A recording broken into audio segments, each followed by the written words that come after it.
so I can actually see my slides over here. I tend to pace when I talk, so this is going to be very hard for me. Well, anyways, this is Metrics Made to Order. I'm Owen. Nice to meet everyone. Does anyone recognize these two logos, maybe? Couple show of hands. All right, nice. Yeah, so this talk is largely about using Prometheus, and particularly how Loki rides on Prometheus' coattails at almost every opportunity. And that's largely by design.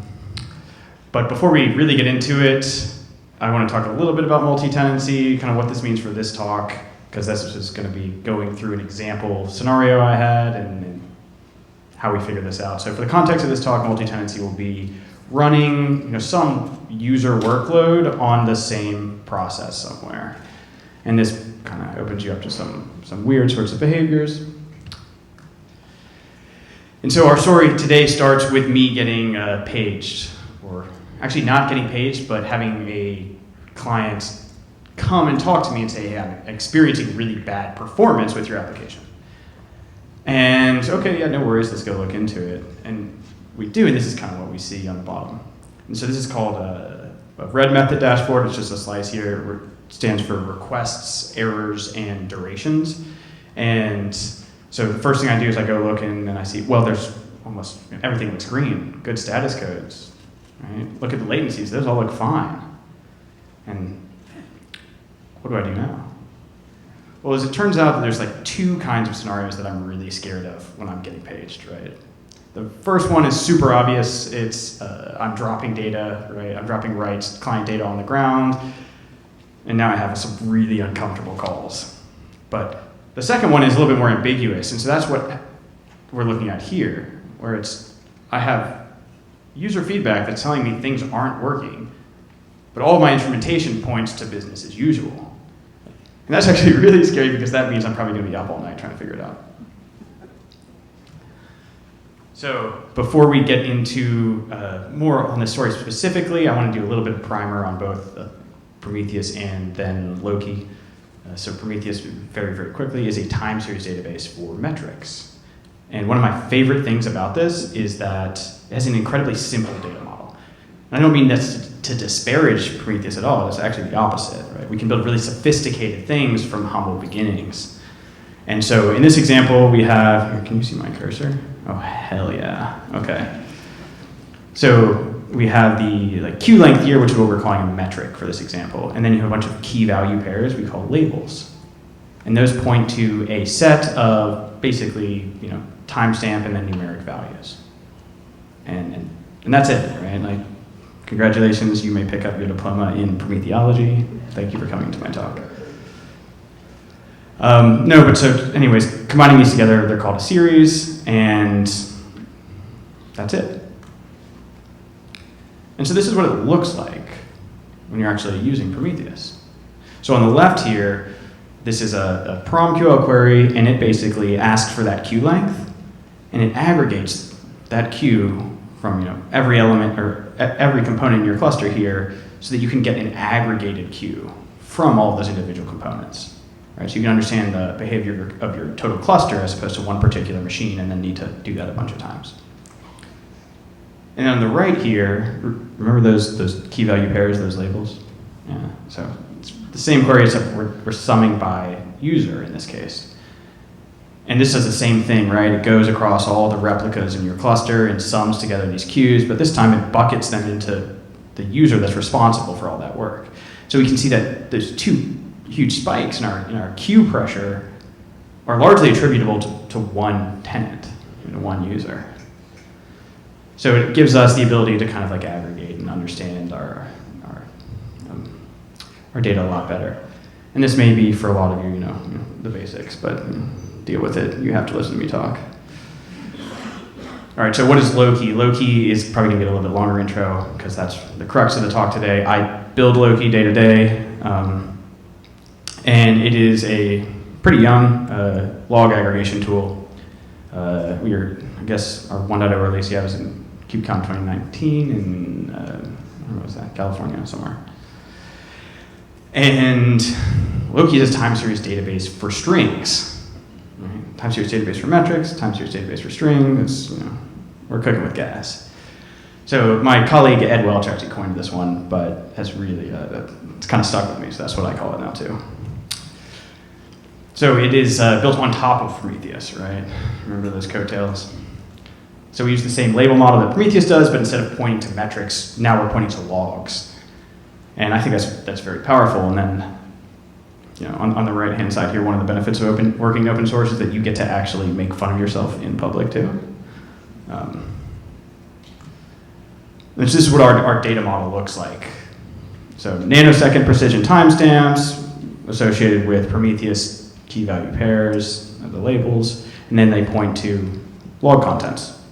So instead of the timestamp and numeric value, timestamp and log contents. And so we call these log streams. Hindsight, maybe we should have called them series 2 for just nomenclature compatibility.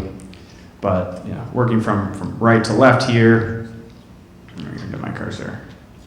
Where are you? We have a bunch of different replicas of different components and different Kubernetes namespaces and different Kubernetes clusters. And so this is actually roughly analogous to like a log file, right? The application's coming from one specific container or application or machine. And we can use, in the same way that we query Prometheus for, to partition different data, we can do the same thing but get logs. So in this case, all the logs in, this US central cluster, right? You can get a little bit more granular as well. And this is kind of what it looks like under the hood, where we have all of these different log files which are responsible for, varying degrees of throughput, and you can, either aggregate or filter down to whatever you need at the time. So again, right? We can kind of deal with different levels of volume of time series, right? So all the logs in US Central again, all of our component logs, slimming down the data dramatically, and then kind of refining this until we get to the actual stuff that we care about. And so that's largely how we get to the next point, which is we've been able to identify the logs, but we're not really any farther than we would be, as sysadmins or operations folk, SSHing into boxes and then grepping a log file, right? We still need to do the grepping. We've just found the logs. So I love this tweet because it's it's very illustrative of this kind of problem. And so thus we have LogQL, or log query language. And again, largely inspired by PromQL from Prometheus query language. They look very similar. A lot of the same functions, a lot of the same usages, all this sort of thing. And so we want to build on the fact that we've been able to route down and slice and dice down to the logs we care about, but then we want to be able to actually use the same things that we're familiar with. So this probably looks very familiar to a lot of you out there, right? Being able to use pipe syntax, being able to filter for exact matches, for regex, to compose these things together, and even some basic forms of of enrichment here at the bottom. And so now we're kind of at the large aggregated distributed grep place, but I think we can go a little farther. And so this is something that's I'm actually really excited about. And a lot of time you have logs that have some form of structure. Maybe they're, you have different structures across different teams and different programming language and different parts of your org. Well, we can take this, we can actually parse that structure out at query time. So in this case, we have this JSON, formatted log, and we are basically extracting the field structure from it and then doing different kinds of logic. In this case, filtering down to 2 users we care about and finding the logs that have, greater than 5-second latencies. All right, so if you made it this far, thanks. This is actually where the talk, in my opinion, really begins. So we've gotten this far, and what we want to do next is not just pull out structure for one log to do filtering, but what if we could take all of that structure, extract it, and then do stuff like graph it, just like we would with metrics. And ta-da, that is metrics made to order. That's what we're doing here today. So in the top, we're just getting a kind of simple count over time for all of the error logs coming out of US Central that are not timeout related. But then you can get increasingly complex. And so here we have this quantile over time asking for all of the Nginx logs and partitioning them by the path that they access, and then in this case unwrapping or graphing by your request time. So we're actually looking for the 99th, the P99, 99th percentile, your slowest logs. for each path, your slowest queries. And so that's really important. By the way, quantiles are just like help you answer questions like, what is my median, request latency, or what is, what are the slowest requests I see? This is really important when you need to answer questions like, well, our external SLAs say that 99% of our requests must be served in some duration. So if you want to talk about this later, feel free to come to me and then not talk about it at all, because there are a couple other speakers that actually have had talks on this stuff. So this is what it actually looks like when you do it, right? And wait a second, that's Prometheus, right? Bronchial? No. So it turns out that Loki actually fulfills we don't just use the label format, but we actually fulfill the response types as well. So such that these are effectively Prometheus metrics for all intents and purposes, and that's why they look like that. And back in the real early days, when we didn't have the supporting cast nearly as built out, we would actually take Grafana instances and then point them to Loki and pretend it was Prometheus, and then just extract metrics from logs that way. So I tried to go and do this for today's talk, but turns out that we've made a lot of advancements since, so we can kind of detect that it's talking to Loki now, and it's like, hey, go use the Loki data source, which now supports all this stuff. So getting back to the original thing I was paged for, right? This looks like it might be one tenant, and we go and actually grab all the logs that log query metadata. Every time a query comes in, we log all sorts of information about it. And in this case, we end up graphing, that and realizing that the worst point here, each query was spending, on average, over a minute in queue. Well, of course, it's going to be a pretty rough user experience. So, anyways, we've kind of gotten to the cause here, and it turns out that this user was dramatically under provisioned. So we would go and put them to the correct user tier for their use case, and it gave them a bunch more parallelism, everything evened out, and that's great. But that only gets us to solving this one case right now when I have a user that pings me, and that's a pretty rough engineering process, right? You can't really scale that, it's still bad user experience, yada yada. So the next thing that we really want to do is take this operational knowledge that we've just discovered and then encode it into our processes in a way that we can build a more resilient organization going forward. And so what we're doing here is, in the same way that we generate Prometheus metrics, because we generate Prometheus metrics from logs, we can just basically trick everything else that uses Prometheus metrics, in this case, the alert manager. So we can send alert manager, these log-derived metrics, and then from that point, it'll just alert you based on what it does. And so for those not familiar with Alert Manager, it's part of the Prometheus ecosystem, and can take Prometheus alerts or queries really that generate alerts and send them to the right place. And this allows you to do some pretty cool organizational workflows, making sure that the right problems get addressed to the right people, at the right times. And so that gets us a lot of the way. Right? We've kind of looking back, we've figured out kind of how Loki works, how we can use the Prometheus label model to get to the logs we care about, how we can extract log-based metrics and treat them as Prometheus metrics, and then how we can even alert on them. And that's a big win already, but we can actually come full circle. And what I mean by that is we can actually take these log-derived metrics and then rewrite them back into Prometheus. And then at that point, they're just native Prometheus metrics, and they just happen to have come from logs originally. So you might want to do this for a bunch of reasons. Maybe you run applications that you don't actually build. Your third-party source somewhere, and it's not instrumented the way you like, and you can't really change that, but you do have access to logs, so go write some logql queries, extract the Prometheus metrics, right? And then you've built your own DIY exporter at this point, and then you're just writing the metrics back into Prometheus itself. You can also do the kind of other common use cases here, like pre-computing expensive queries, and once you have the metrics in Prometheus itself, you can query the log-based metrics alongside the traditional Prometheus ones, within the same query, which has a couple of interesting use cases. So we do this by what is called recording rules. Shout out to Danny Copping, part of the Loki team that actually implemented this once Prometheus merged remote write proper into vanilla Prometheus. And so, it's kind of how it works under the hood, right? Instead of alerting on them, you just rewrite them into Prometheus. So what does this allow us to do in our example, right? So we found the root cause, right? We've developed this operational knowledge, and now we want to re-encode that. We've sent alerts out. We can generate Prometheus metrics, right? Turn them into dashboards, right? And we're basically building a more resilient, more adaptive, stronger engineering process internally that helps us make sure that we run and diagnose things much more quickly.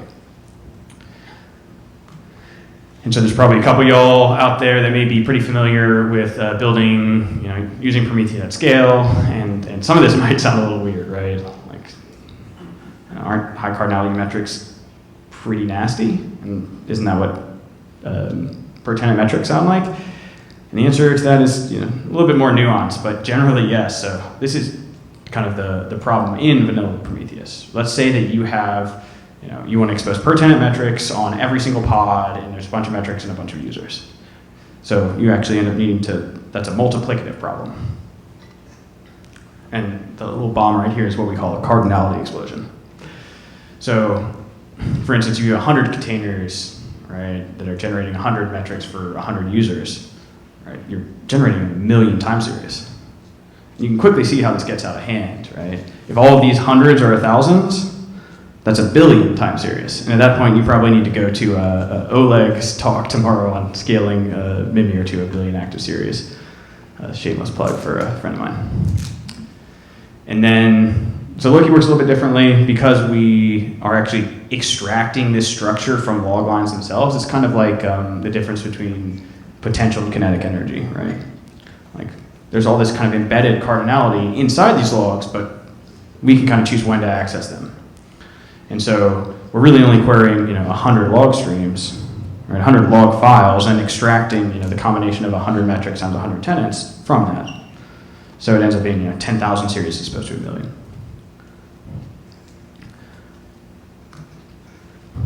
And so this is probably the most important slide in this whole talk, because it's largely how we've been using Loki and Prometheus together for the past year or so. And so kind of from top down here, make sure that you're ingesting logs into Loki, however you want to. And then you use, you go through what we just did, which is, in the middle of some outage, right? And we're triaging everything. We go look at logs, right? Because maybe our metrics don't answer what we need them to. They don't have the degree of granularity that we care about. But we can use the logs and then derive metrics from logs to continually basically build a hypothesis, answer it, validate or invalidate it, right? And continually refine that until we get down to the point that we feel comfortable knowing what's going on. And that's a lot of work that we've just done. And so ideally then we just take that bit of process and we encode it, right? And ideally as code, right? As alerting rules, as recording rules, to rewrite them into Prometheus, to build dashboards on top of them, to increase the knowledge base of our own engineering work. And so, kind of skipped over a couple of these here, but yeah, we use them at the bottom to notify, and then ultimately, observe them as Prometheus metrics.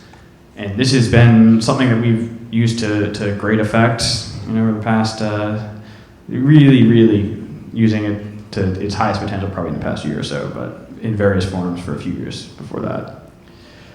And that is it. Thank you for coming. I will definitely take a couple questions, but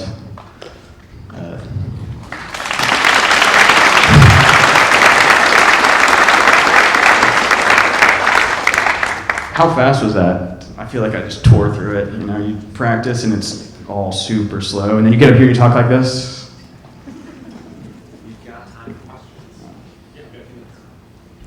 Any questions, anyone? Yeah, none, all right.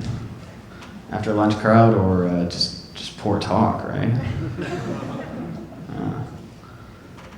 All right. Yeah, no worries. Well, thanks for coming, everyone. And take care. Feel free to come find me in the hall and yell at me or whatever.